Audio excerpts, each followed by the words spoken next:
Thank you for downloading the Start the Week podcast from BBC Radio 4. For more information, go to bbc.co.uk/Radio 4. Hello, well, we're talking about religion and politics today. Later on, Ross Perlin will tell us about one of the most controversial aspects of today's insecure and unfair jobs market for young people, the expanding world of interns who work for free in the hope, often vain, of a leg up later on. Before that, we're going to hear from Ziauddin Sardar, whose radical rereading of the Quran argues that it's a flexible, ethical text which has to be reinterpreted by every generation. Topical, I have to say, in a week when the Prime Minister apparently plans to have a go at Islamic traditions which don't reflect mainstream British values. We'll hear later on about another religious clash, this time in the ancient world. The Eastern Roman Emperor Julian was famously an apostate. He junked Christianity and returned the Byzantine Empire to paganism. And that's the subject of a little-known play by Ibsen, which is being staged for the first time in Britain at the National Theatre by Jonathan Kent. Let's start, though, nearer to home, indeed, at Bedford, the navel of England, where between the wars a remarkable religious community led by a self-proclaimed daughter of God. Mabel Baltrop is the subject of a new book by the priest and historian Jane Shaw. Jane, this was a community which came out of the First World War and just about lives on even now, and you had remarkable access to a sort of treasure trove of letters and diaries and so on which tell the story. I did, yes. I discovered them about 10 years ago. In fact, I went to visit them on September the 12th, 2001, at which point they asked me how I was going to preach on the Second Coming. There were about 5 of them left then, 2 of them living in community, and I began to visit them and thought, gosh, this is an incredibly interesting story. And at that point, I'd just seen some of their printed books. And then 3 or 4 months later, I said, maybe I can write about you, at which point they just took me into this incredible treasure trove of 2 huge late Victorian houses with every cupboard crammed with letters, papers. I mean, truly, they have millions of letters there because they all wrote all the time, and diaries and home movies. Yeah, it's amazing. So, Mabel Baltrop herself, tell us about her. She proclaimed herself, in effect, a female messiah. She did. She was a vicar's widow by this time. And after the First World War. Yes, her husband had died in 1906. She had set herself up as a sort of literary editor to make money to support her 4 children and become extremely disillusioned with church. And she read the writings of an 18th century and early 19th century prophet called Joanna Southcott, who'd claimed in 1814 she was going to give birth to a Shiloh figure, a kind of new Messiah figure. Was the talk of London, in fact, in 1814. And there was a group of women, lots of women, still interested in Southcott. And in fact, there was a revival of Southcott's writings during the war because people began to think she might have the answers to the world's fairly problems. Big questions. Yes. It came about that a number of them gathered in Bedford and gathered around Mabel Baltrop, and one of them, called Ellen Oliver, had a revelation on Valentine's Day in 1919 that Mabel was indeed this Shiloh figure, and declared her that, and then all the others handily had that revelation themselves, including Mabel. And they called her Octavia. They did. She was the 8th prophet in a line of prophets. Why Bedford?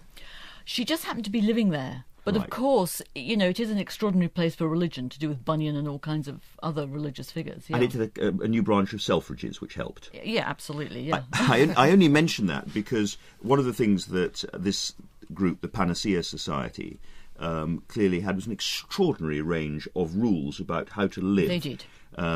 Including how to eat toast. Yes, well, the main practice of the society was to overcome your sins and failings, to become perfect, or zero, as they sometimes said, in order to live forever. They believed they were going to live forever. None of them has yet managed that. And so part of that was confessing your sins, and that's why they made lots of confessions. And in fact, I discovered a few of the confessions, although they burnt most of them. But the other thing was to make yourself pleasant and easy to live with, and also to live in obedience to community rules. And the community rules were set by Octavia, who essentially had a very sort of upper middle class sense of how you should behave, exactly how you ate toast, exactly what you called a napkin, not a serviette, and all of this kind of thing. This is a subject it's quite easy to laugh about, it has to be said, but But in a world of lots and lots of different sects Yes. and so on, this was quite a successful sect. Quite a lot of people at its height in terms of Yep. certainly those interested in it. Yeah. Yes, it had about 2,000 corresponding members in the end, and then many other people who were related to it through its healing. And at any one time, there were about 70 resident members. And this is a time after the extraordinary trauma of the First World War, arguably the worst trauma this country suffered in modern times, where there were lots of groups of people looking at spiritualism and automatic writing and vegetarianism, and there were lots of different, I suppose you could say, cranks. But this is why is this one particularly interesting? Well, I would say they're all seekers, actually. Seekers, okay. And in some ways not unlike, therefore, a kind of post-World War II.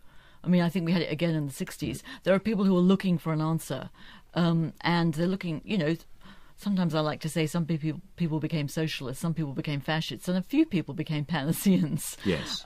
Because they really do want to find an answer to the world's troubles. And Octavia decides that they can bypass the world, which is why she doesn't allow any of them to vote, incidentally, until later, when she's frightened Stanley Baldwin won't get in. But because she's terribly conservative.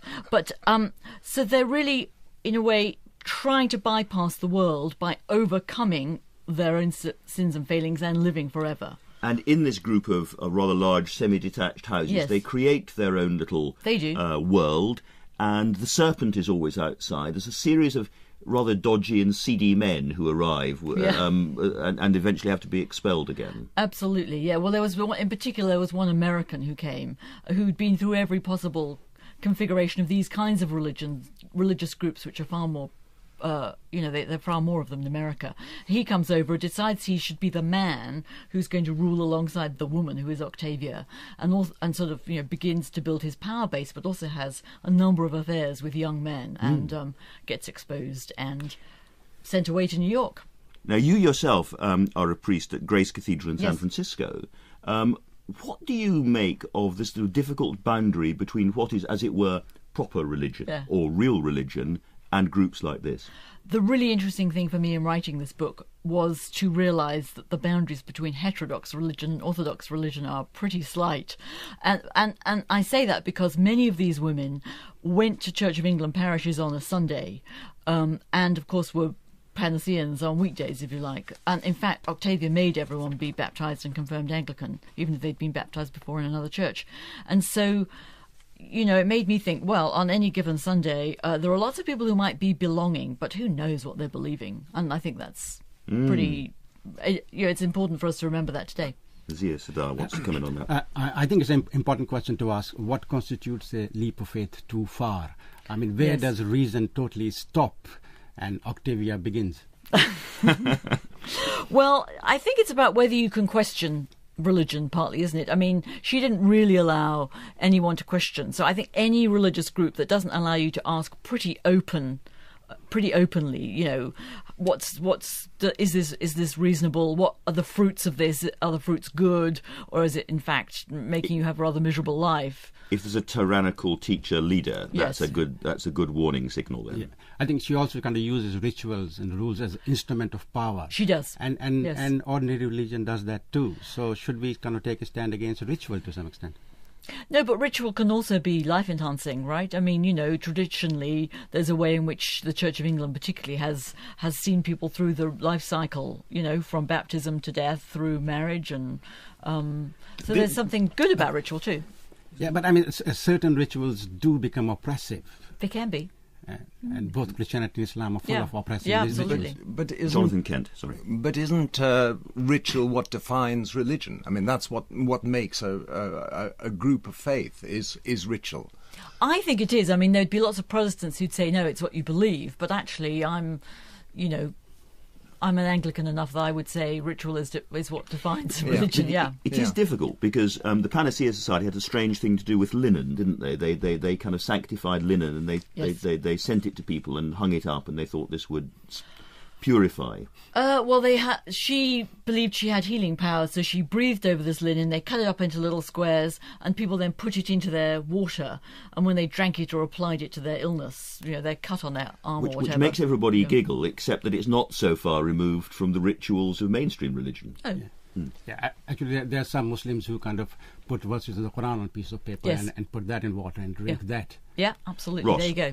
One question I had about the kind of boundary between orthodoxy and heterodoxy, or where the Panasseans would fall versus more mainstream denominations, is that, you know, there was an aversion to the having of children, to the building of families. And I've often wondered about religious groups that don't, you know, they seem to want to perpetuate themselves, of course, you know, to sort of grow and continue. But how are you going to perpetuate yourself when there's no kind of idea of the family or having children or built-in mechanisms for intergenerational transmission of the religion?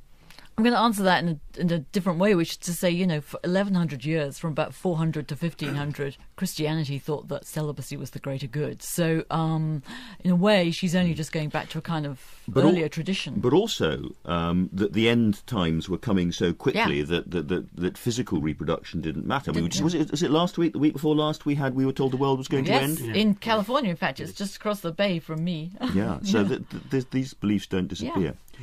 Let's turn now to much more mainstream religious ideas. Ziauddin Sardar's new book, Reading the Quran, produces a sort of piece-by-piece analysis of the text with, I would say, a very flexible, modern, liberal reading of a lot of the more difficult issues about treatment of women, treatment of gay people, the way criminals should be treated, and so on. But let's start, Zia, if I could, with your description of how Muslims first come across the Quran, because the emotional aspect of that, I think, is something that a lot of non-Muslims simply don't understand. Yeah, I think most Muslims come across the Quran when they are actually very, very young. Like, I grew up kind of learning the Quran on my mother's knees, and mother's knees, in fact, serve a very good purpose in Muslim societies. This is where most people learn to read the Quran.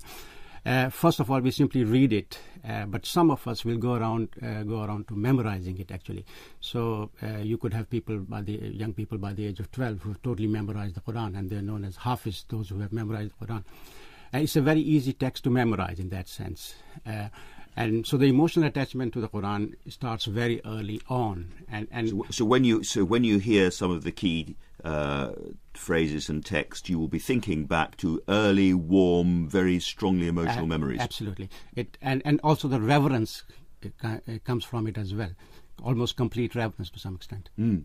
Now, again, non-Muslims would believe that most people who study the Quran are taught how to read it by a hierarchy of teachers and mullahs and others. A very important part of your book is that you think that Muslims have a duty to, in a sense, interpret the Quran for themselves. Absolutely. I think what happens is that Muslims are taught to read the Quran but not to understand it. I mean, they're taught to read it in original Arabic, and they're taken through it. And what happens later on, when they read it on original Arabic, or in some cases they have memorized it, they think they have actually read it, but they haven't. And what happens later on is that the hierarchy, the mullahs, the priests, they actually tell them what the Quran means. And the interpretation comes from the hierarchy. And people, in fact, to some extent, automatically accept that, whatever the mullahs tell them. As it is as though the believers themselves, the Muslims themselves, are empty vessels in which these interpretations are then poured on from Olympian heights. As far as what I'm arguing is that it is the responsibility of every Muslim to read the Quran themselves and try and wrestle with the text. Now, it is not an easy text to understand. I think the non-Muslims, when they pick up the copy of the Quran, they are totally perplexed because first of all, they assume it's going to be like the Bible. It's not a narrative in that sense. It's not a linear narrative. It doesn't have a conventional opening or a conventional, and it doesn't even have a chronology in that sense. It's a sort of chopped up text, isn't it? In a sense, yeah. The way I like to see it, the Quran essentially is, to begin with, is sound more than anything else.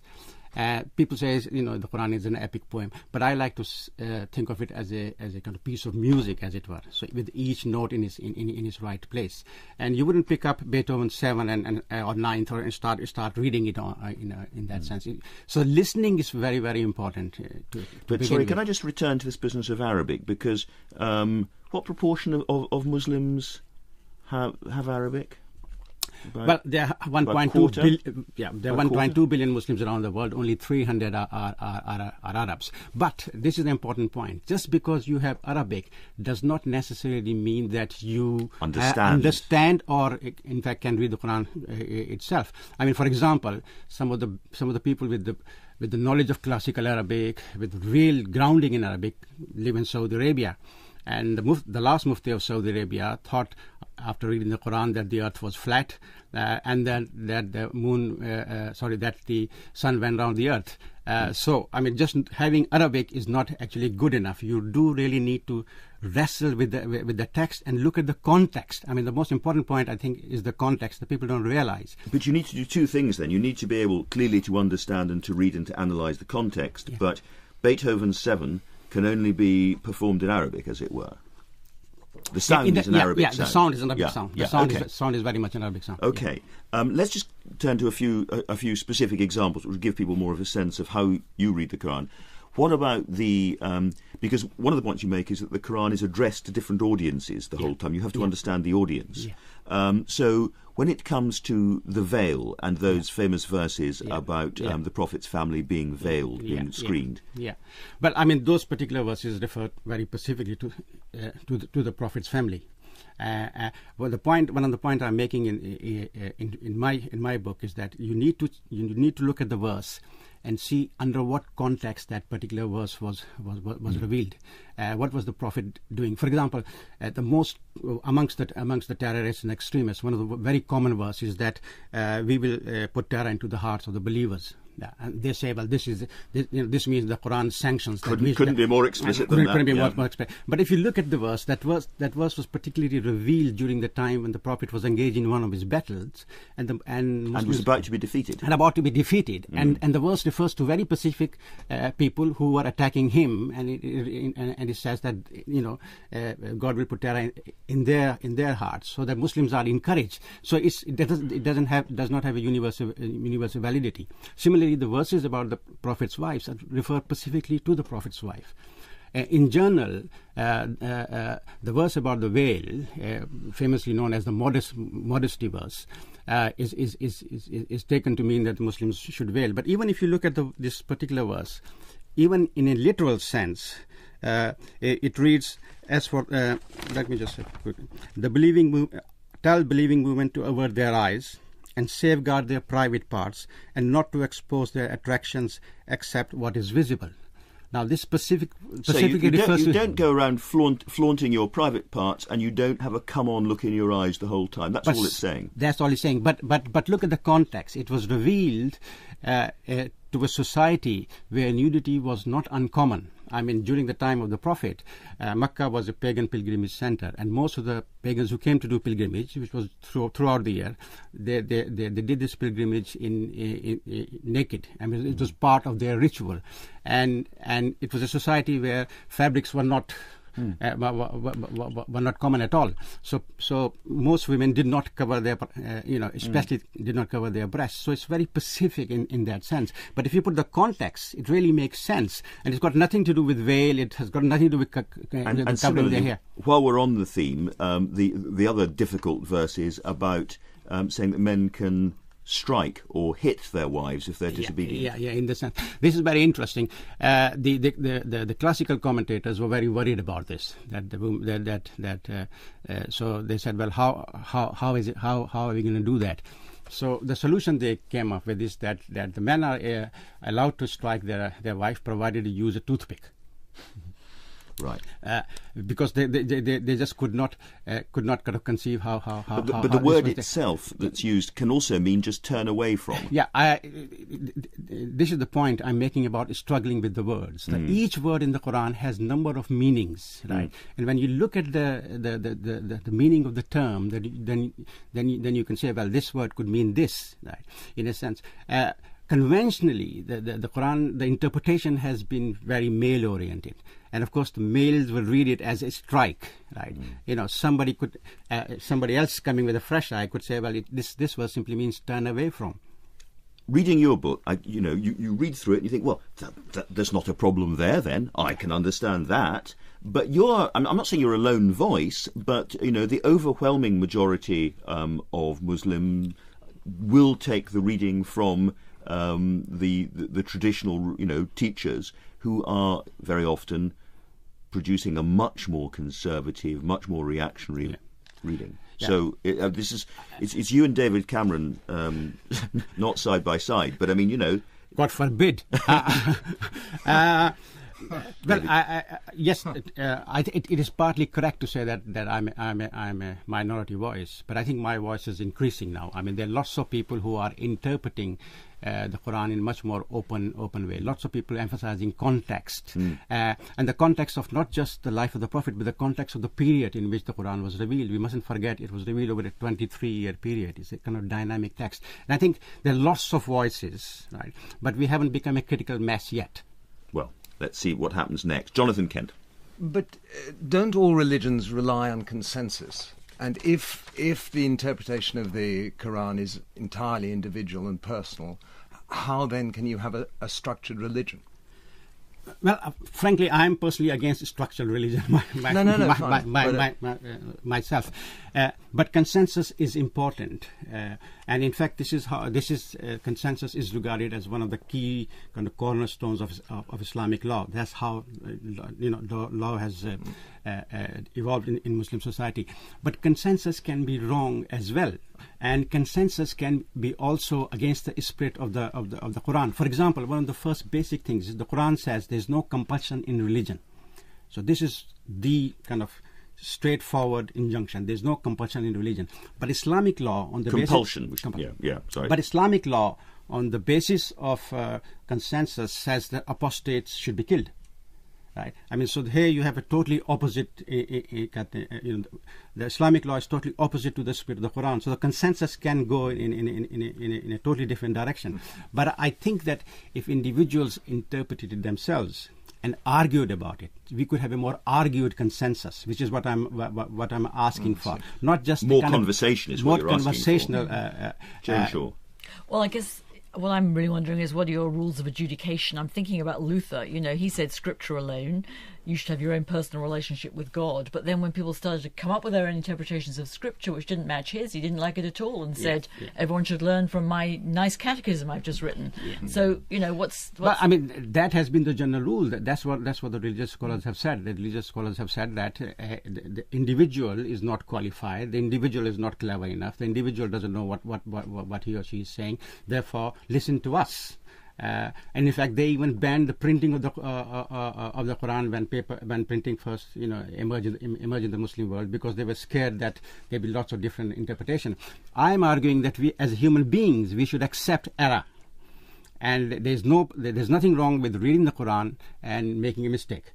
Okay. That journey from questioning, radical questioning, to kind of beetle-browed lawgiver is a very common journey. We'll come across it with Julian in a moment. But did you want to come in on this, Ross? Just following what both Jonathan and Jane have said, do you think there's a danger with the kind of radical dissemination and translation of the Quran into, the 6,000-7,000 languages of the world, and kind of, putting it for free in hotel rooms, as happens with the Bible in the U.S., the Gideons, that you will have sort of Panaceans, Muslim Panaceans springing up in Bedford? Well, we already have equivalent to Muslim Panaceans, and some of them have become terrorists. The thing about Octavia is that they're not into violence, but in fact the step is, they're almost... very close to it. What I'm arguing for, I mean, my reading is a very intellectual and rational reading. The question I asked Jane earlier on, how far is a leap of faith too far? For me, there is only one leap of faith, and that's the belief in God. Beyond that, everything is about thought, reflection, and rationality. Well, let's turn to a leap of faith too far, potentially, and Julian, the apostate, who's the central figure in a play by Ibsen, Emperor and Galilean, which is about to be staged by the National Theatre for the first time in the UK, and the director is Jonathan Kent. Ibsen said it was his most important work, Jonathan. Well, I think because it contains all his themes. It was written absolutely at the centre. He wrote 12 of his writing career. He wrote 12 plays before it and 12 plays after it. It was the last of the great epics of the Peer Gynt's, the Brands, but it foreshadows all the psychologically acute plays of his later career, and both themes, both extremes of his writing are contained within it, and I think that's why he felt it was his masterwork. When you say extremes, I mean it was almost unperformable as originally written, 9 hours. Yeah, and you've brought it down to 3.5, including interval. Including interval. People should be reassured. No, so let's turn to the subject itself. Julian the Apostate is one of those names known to quite a lot of people at the sort of edge of their consciousness. But this was the Eastern Roman Emperor who was brought up as a Christian, a very fervent Christian, and then turned back to paganism. Reverted to paganism. Christianity, since Constantine, had been the state religion of the empire, and 60 years later, Julian reverted, as you say, to paganism. And what's interesting, if he'd not been killed, it's conceivable, as we are all children of the empire, that we would be in a pagan society. And I think Ibsen had a sort of yearning for that. That's what makes it such an interesting play. It's not simply a sort of historical saga. It's a personal play. It's a play because Ibsen felt, I think, very constrained by Norwegian Puritanism and longed for the celebration of life, which the satyrs and the nymphs and the... Well, yes, but it isn't just Vine Leaves in the Hair. It's also about a celebration of life, and there is an argument that Christianity is a sort of death cult. And that's certainly what Julian argued. Yeah. Thou shalt not, the great prohibitions of Christianity. Whereas paganism was an acceptance and a celebration of life, and I think that's the central debate of the play. It seems to me in the play there are two sort of stories about Julian going on simultaneously. One is the journey from questioner, challenging Christianity, challenging the death cult, to somebody who then imposes his own kind of death cult on the empire and becomes a kind of autocratic and unpleasant figure. Well, yes, I think that's the other theme is the corruption of power and what power does. Because alongside that, it seems to me that Ibsen portrays Julian right from the beginning as an innate extremist. He's somebody who will always go to the edge. He's an extremist in his Christianity, and then he becomes an extremist in his anti-Christian. So he's saying something about the nature of people who become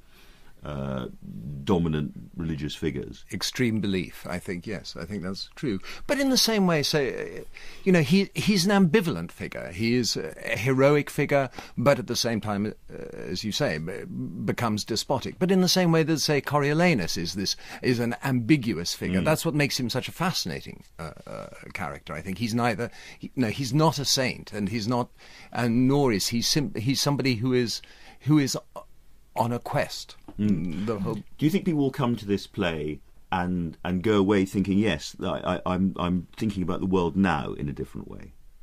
Well, it's impossible to escape the resonances now, in that it is set largely in the Middle East and is about a clash of faiths, and I think it does make one examine a contemporary world, and that's the only point in doing it. There's no point in doing it simply because it's by a great writer and it's never been done in English. It's because it has resonances for our times now. How have you dealt with even in your cut down version? I think you've got a cast of 50. Yeah. You've got battles, you've got temples crashing down, you've got extraordinary long marches, you've got crowd scenes. Very hard to perform or to stage. Yes, but that's part of the excitement of it. Sure. It is a great epic. And at the same time, it is an examination of a psychology, and both sides have to be shown, and that's why it's only the National that would or could do this and do it in the Olivier. Fascinated to see it. I was hugely Great fun to read. What did the rest of us make of it? Yeah. I think there are a couple of other themes within the play. One is that history is meaningless. It seems to me Ibsen is saying that history is meaningless. Do you think history is meaningless, or can we not transcend history to some extent? I mean, the Arab Spring, for example, shows us that, in fact, yes, some aspects of history can be transcended.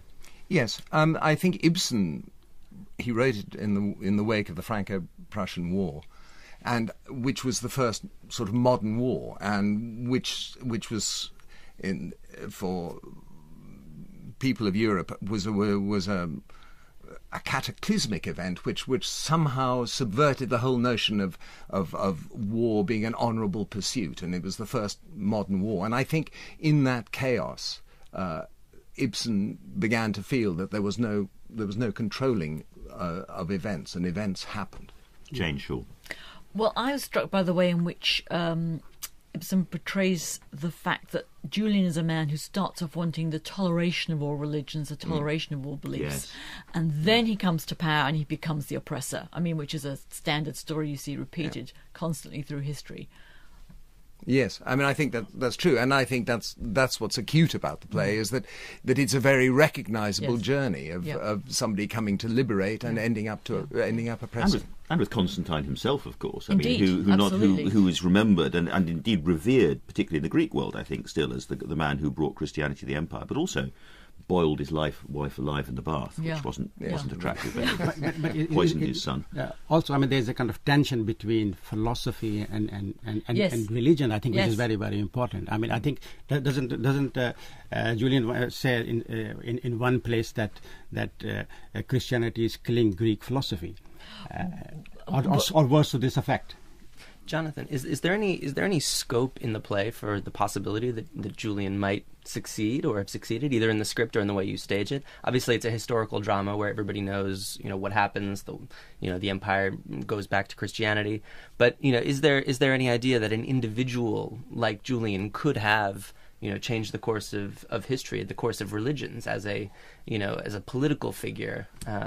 Well, I think that should be the hope of it. Certainly, of the beginning of the play is as he goes on his journey to liberate, to allow people to live in the here and now, rather than with the possibility of things being better after death.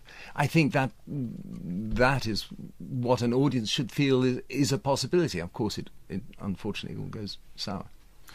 Let's turn to the here and now, to another political issue, very different though, which Ross Perlin's been writing about, and that's the business of interns. You call your book, Ross, Intern Nation, How to Earn Nothing and Learn Little in the Brave New Economy. Now, internships, for those who don't know, are the practice of young people after university or before university going to work for a company to get something on the CV and not being paid for it. And let's start with looking at where internships came from, because I don't think anybody, certainly on this side of the Atlantic, knows that.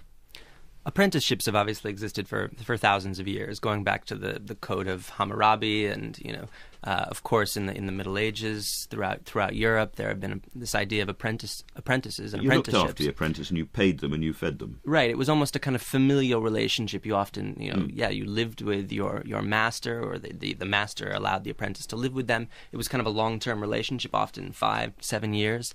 The internship is something kind of fundamentally different.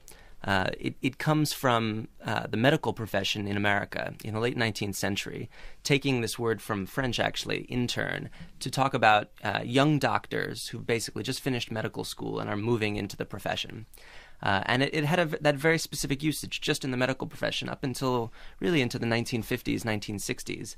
And then after that, and really especially in the last 3 decades or so, has just spread into every corner of the white-collar world. Starts with politics, doesn't it, in Washington, as interns become people who work alongside the staff of a senator or a congressman.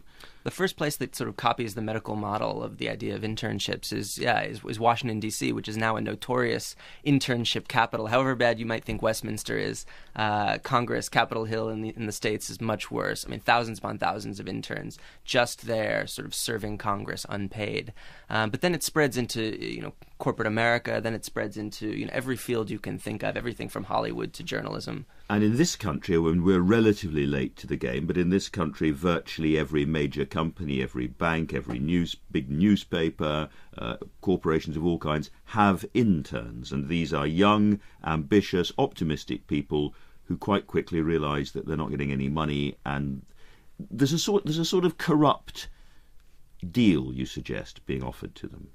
Well, I think the older idea of work experience as it existed here in the UK, often very brief stints, maybe a week or two, almost being a fly on the wall, just sort of seeing how an office operated, is giving way more to this American notion of multiple months working unpaid, doing serious work for organizations, often without any rights in the workplace, just sort of there as a kind of peon for people to give work to, replacing or displacing full-time workers. And what they're hoping, the reason they're prepared to be a peon, is that they think that maybe, either because the CV is better or because they've made the contact with that company, it will translate into a real job.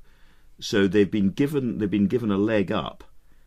And it's a kind of unspoken barter deal right in the heart of the modern economy.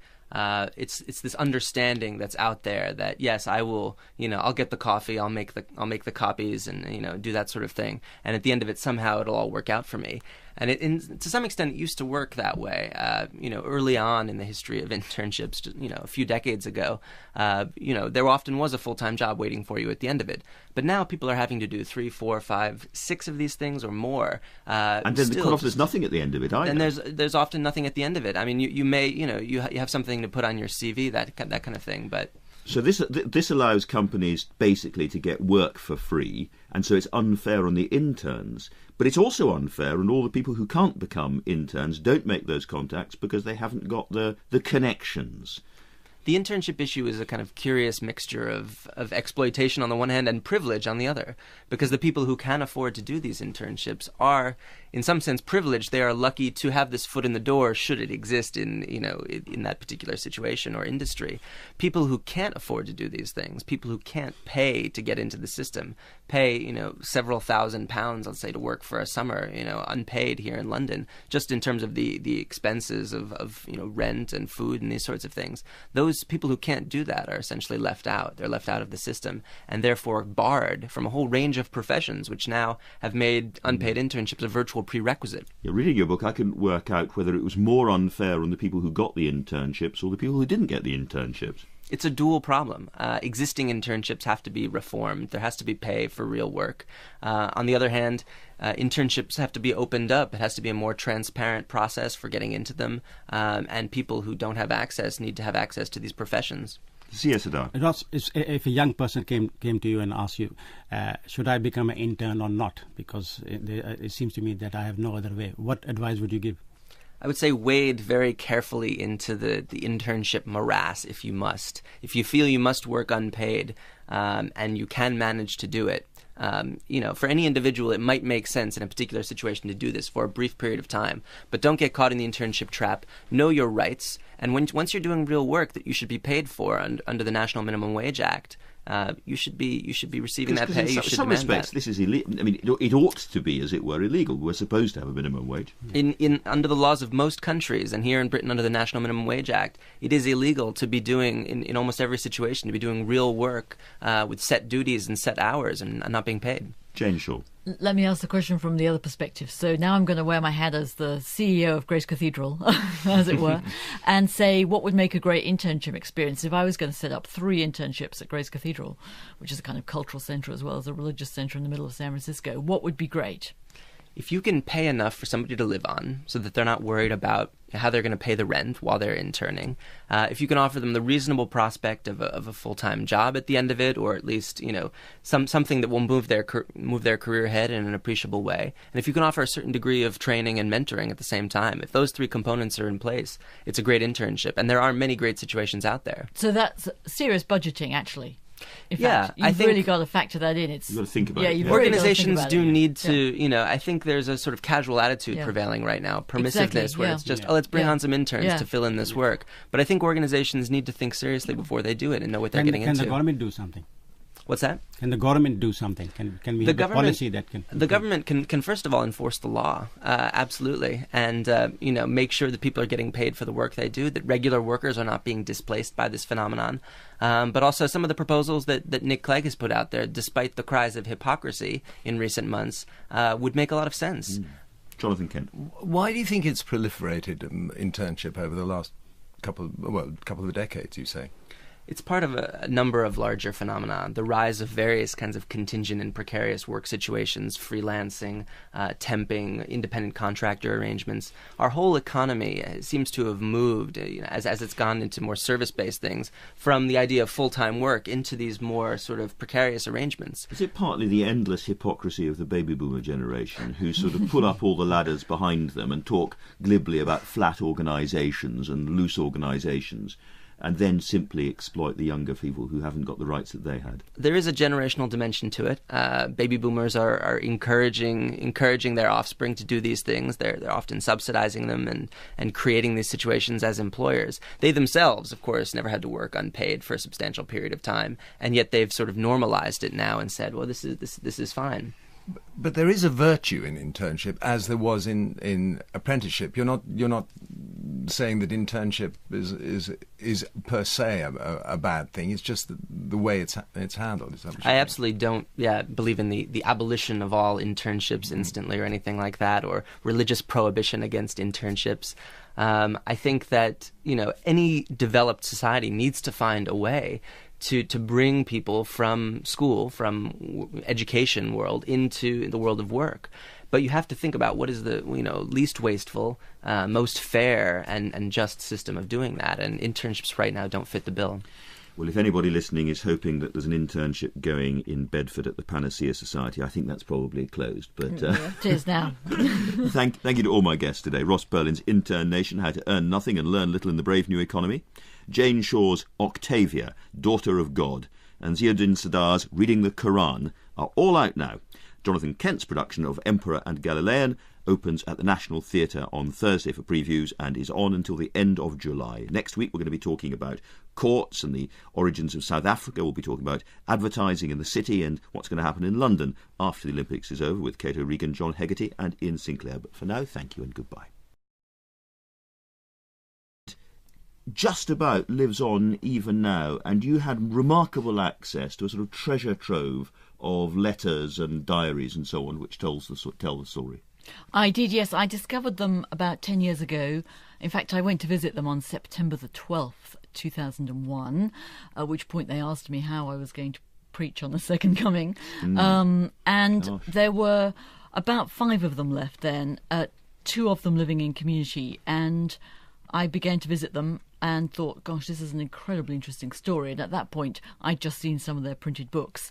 And then 3 or 4 months later, I said, maybe I can write about you, at which point they just took me into this incredible treasure trove of 2 huge late Victorian houses with every cupboard crammed with letters, papers. I mean, truly, they have millions of letters there because they all wrote all the time, and diaries and home movies. Yeah, it's amazing. So, Mabel Baltrop herself, tell us about her. She proclaimed herself, in effect, a female messiah. She did. She was a vicar's widow by this time.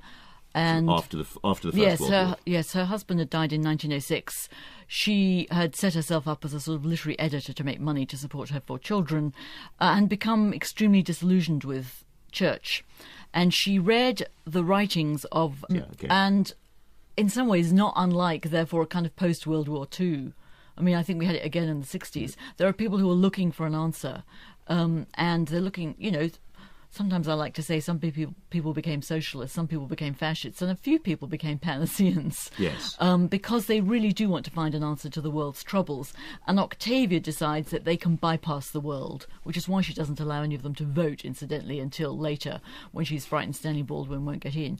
But because she's terribly conservative. But so they're really, in a way, trying to bypass the world by overcoming their own sins and failings and living forever. And in this group of rather large semi-detached houses, yes, they create their own little world, and the serpent is always outside. There's a series of rather dodgy and seedy men who arrive and eventually have to be expelled again. Absolutely, yeah. Well, in particular, there was one American who came, who'd been through every possible configuration of these kinds of religious groups, which are far more, there are far more of them in America.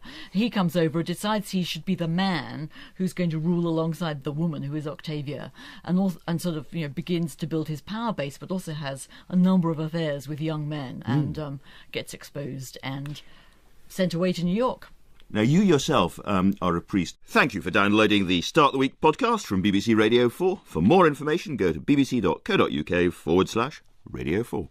Hello, well, we are talking about religion and politics today. Later on, Ross Perlin will tell us about one of the most controversial aspects of today's insecure and unfair jobs market for young people, the expanding world of interns who work for free in the hope, often vain, of a leg up later on.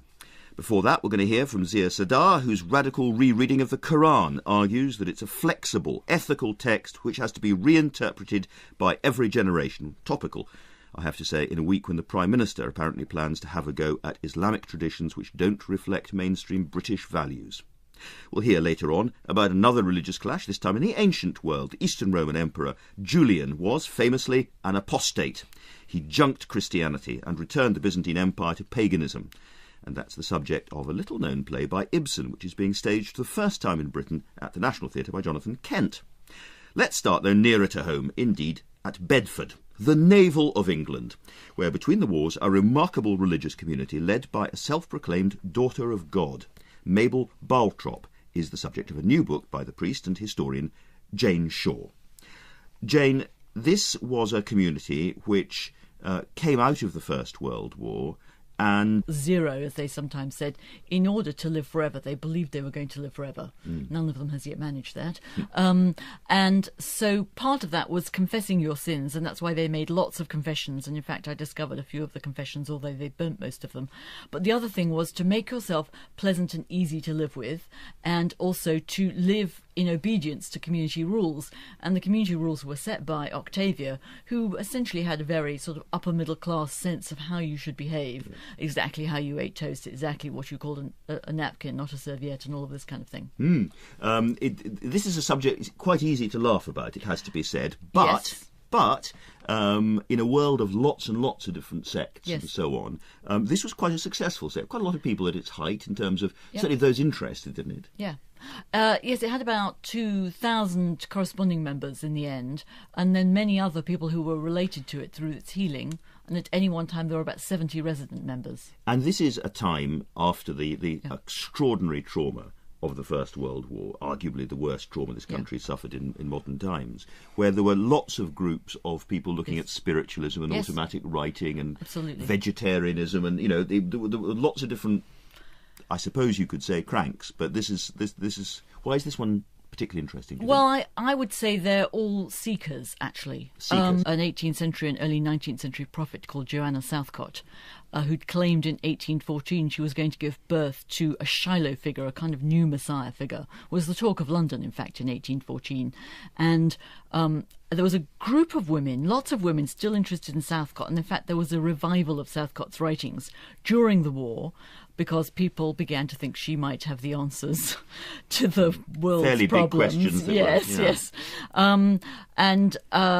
It came about that a number of them gathered in Bedford and gathered around Mabel Baltrop, and one of them, called Ellen Oliver, had a revelation on Valentine's Day in 1919 that Mabel was indeed this Shiloh figure, and declared her that, and then all the others handily had that revelation themselves, including Mabel. And they called her Octavia. They did. She was the eighth prophet in a line of prophets. Why Bedford? She just happened to be living there. But of course, it is an extraordinary place for religion, to do with Bunyan and all kinds of other religious figures. Yeah. And it had a new branch of Selfridges, which helped. Yeah, absolutely, yeah. I only mention that because one of the things that this group, the Panacea Society, clearly had was an extraordinary range of rules about how to live. They did. Including how to eat toast. Yes, well, the main practice of the society was to overcome your sins and failings, to become perfect, or